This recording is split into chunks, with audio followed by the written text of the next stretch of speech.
મિત્રો, વર્ષો પહેલાં શિષ્ય ગુરુના આશ્રમમાં રહીને વિદ્યા મેળવતા. પોતાના બાળપણના અમૂલ્ય વર્ષો તેઓ ગુરુના આશ્રમમાં રહીને શિક્ષા લેવા માટે ગુજારતા. તો આજના મોડર્ન આર્ટિફિશિયલ ઇન્ટેલિજન્સના યુગમાં યોગ્ય શિષ્ય અને અનુકૂળ શિક્ષક કેવા હોય છે, કેવા હોવા જોઈએ, એ વિષય પર આપણે પ્રકાશ પાડીશું. તો રજૂ થાય છે નાટક સાચા ગુરુની શોધમાં.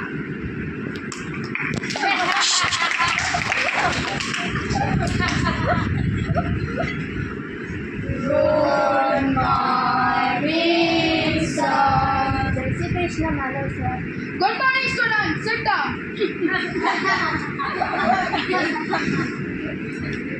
તું શું કરે છે?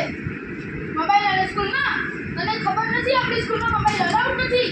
સર, તમે તમારું કામ કરો ને. સર, તમે કઈ કહી શકો? એ તો પ્રિન્સિપલનો છોકરો છે.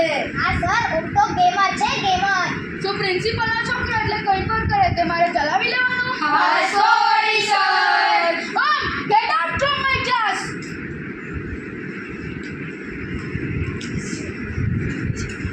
સર, આની કિંમત તમારે ચૂકવવી પડશે.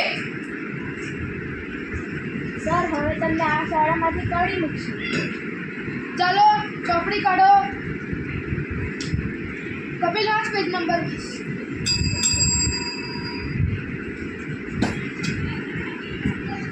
શું શિક્ષક વર્ગમાં જે કંઈ કહે છે તે આપણા સારાને માટે જ કહેતા હોય છે. બીજો લેક્ચર શરૂ થાય છે. હિન્દીના લેક્ચર છે. મેડમ માલતી હાથમાં હિન્દીની બુક લઈને આવે છે.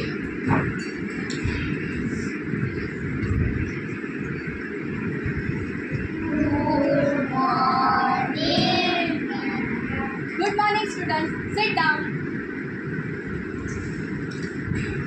बच्चों, आज हम एक इंटरेस्टिंग गेम खेलेंगे. मैं तुम्हें एक कहानी सुनाती हूँ. एक बच्चा था, रोज मस्ती करता था. બાળકો ખૂબ જ ધ્યાનથી ટીચરની વાત સાંભળે છે. આજના વિદ્યાર્થીઓ શિસ્તમાં માનનારા ટીચરોનો વિરોધ કરતા હોય છે. તેઓ પણ આપણું ભલું જ ઈચ્છે છે, પરંતુ જે શિક્ષક પ્રેમથી ભણાવે અને લેક્ચરને ઇન્ટરેસ્ટિંગ બનાવે એ લેક્ચર અને ટીચર તેમના ફેવરેટ હોય છે. तो बच्चों, यह पूरी कहानी का सार है कि हमें मन लगाकर पढ़ना चाहिए. तो अब मैं कुछ प्रश्न करती हूँ, उसके जवाब दोगे? हाँ जी टीचर, हमें आपकी कहानी बहुत पसंद आई.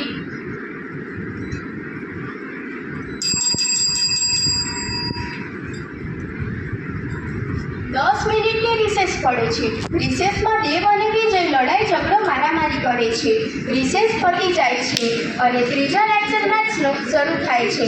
મેથ્સના કમલ સર વર્ગમાં પ્રવેશે છે. દેવ અને વિજય રડે છે.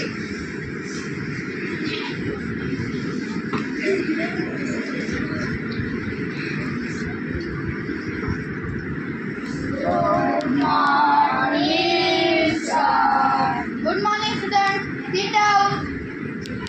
सर, अभी जब मैंने मारियो. देव, તું ન રડ દીકરા. સર, આ દેવને સમજાવી દેજો, નહીં તો મારાથી પૂરું બીજું કોઈ નહીં હોય. દેવ, તું બહાર જા, પાણી પી, મોઢું ધોઈને ફ્રેશ થઈને આવ. વિજય, શું થયું મને કે? સર, હું રિસેસમાં મારી નોટ્સ બનાવતો હતો, શાંતિથી લખતો હતો, એવામાં જ મને દેવે ધક્કો માર્યો. જુઓ સર, મારી આખી નોટ બગડી ગઈ. આથી મને ગુસ્સો આવ્યો અને મેં દેવને માર્યો. બોલો સર, આમાં મારો શું વાંક છે? I come in, sir. Yes.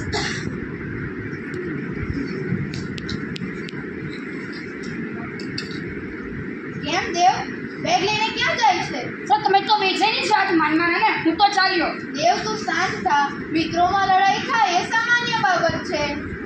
હું કહી દઉં છું, વિજય મારો મિત્ર નથી. દેવ, શાંત થા. શું થયું મને કે?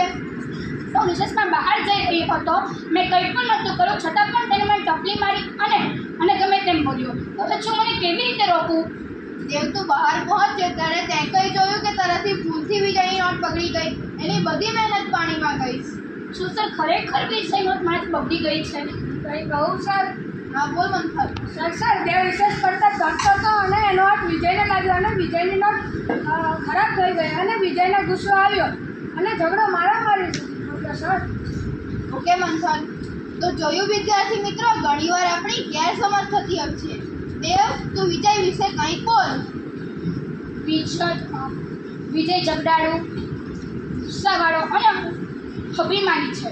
વિજય તું બોલ. સર, દેવ વરાડીઓ, તોફાની અને ક્લાસમાં ખૂબ જ દોડાદોડી કરે છે. દેવ, વિજય, તમે બંને એકબીજાની 3 સારી વાતો કહો. દેવ, પહેલા તું બોલ. વિજય મહેનતુ, હોશિયાર અને ટોપ રેન્ક પર છે. વિજય તું બોલ દીકરા. સર, મારે કંઈ નથી બોલવું. ફક્ત 3 જ સારી વાતો કહેવાની છે દેવ વિશે. સારું સર. દેવ બધાને ક્લાસમાં મદદ કરે છે, બધા જ શિક્ષકોને માન આપે છે અને સમયસર સ્કૂલમાં આવી જાય છે.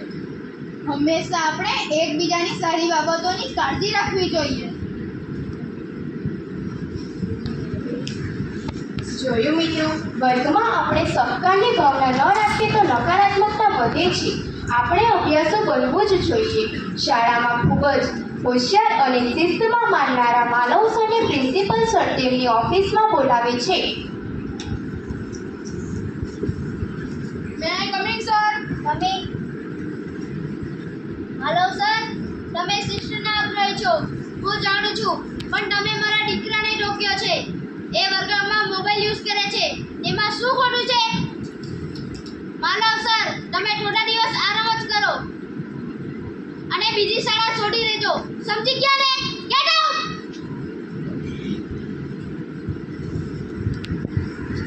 માનવ સર નિરાશ છે શાળામાંથી રિઝાઇન કરીને નીકળી જાય છે.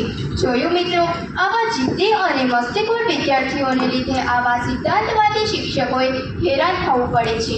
હવે માનવ સર બીજી શાળામાં જાય છે અને બાળકો માનવ સરને ખૂબ જ ધ્યાનથી સાંભળે છે અને માને પણ છે. ત્યાં એક બાળક ખૂબ જ રડે છે.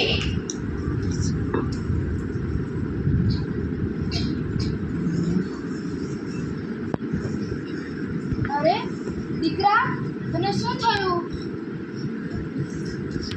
સર, મારા પપ્પા બહુ બીમાર છે અને ડૉક્ટરે કહ્યું છે કે તે વધુ સમય નહીં જીવી શકે.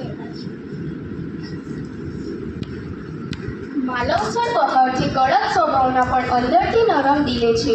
એ છોકરી એના મનની બધી જ વાત માનવ સરને કરે છે. એ છોકરી મોટી થાય છે.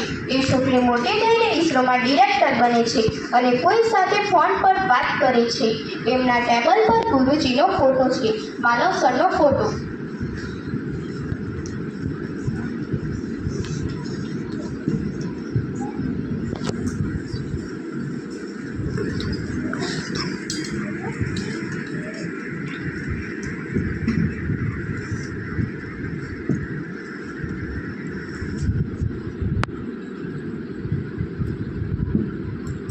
Thank you so much, sir.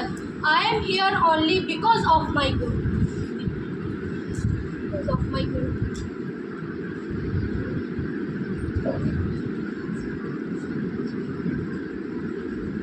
Malav sir, so he could change my life. Dear colleagues, we must respect our teachers too.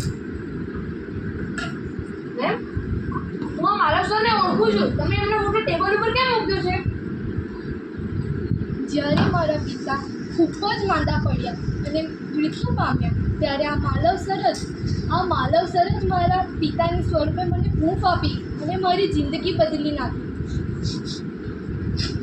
તમારા ગુરુ એ જ મારા ગુરુ. મારા લીધે જ